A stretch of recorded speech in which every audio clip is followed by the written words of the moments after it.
This is a message to all the estranged children and estranged mothers out there today on Mother's Day 2025. I'm reading an excerpt from my book that I am writing about me and my mom's time together in her last days. I didn't realize how much I was still carrying until I saw her again. The weight didn't come all at once. It crept in the sound of her voice, in the familiar way she tilted her head, in the way I remembered things I didn't think I wanted to remember. And suddenly, everything I had buried wasn't buried anymore. The 28 days we shared weren't about one big breakthrough. They were made up of 1,000 little battles. Battles to stay instead of walking away. Battles to listen instead of defending. Battles to speak kindly when I was still hurting. Sometimes I didn't win those battles. I got upset. I spoke when I should have sat in silence. Other times I got quiet when I probably should have spoken. But every day, I showed up.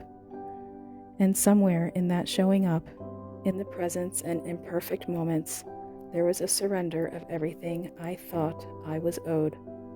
A realizing of what would never be made right.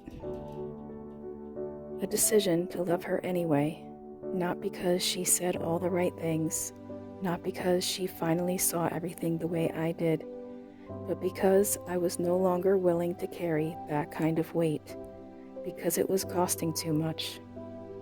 Sometimes the greatest battles we fight aren't with other people, but within our own hearts. The battle to hope again, to risk again, to believe that love is still possible, even when it feels out of reach. A mother's love is a love that endures beyond time, distance, and brokenness. It's a love that fights battles no one ever sees, chooses sacrifice over self, and shows up in the quietest ways when it matters most. It's a love that sometimes falters under the weight of life's wounds, but it never truly disappears. It may not always come in the ways we expect, but when it rises, it's undeniable. It's a love that is willing to endure more than she might have chosen for herself, just for the sake of her children.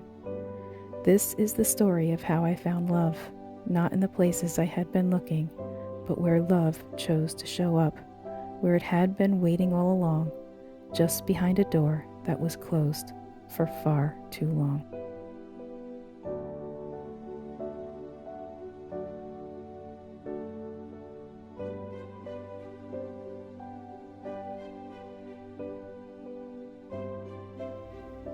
You don't need the right words.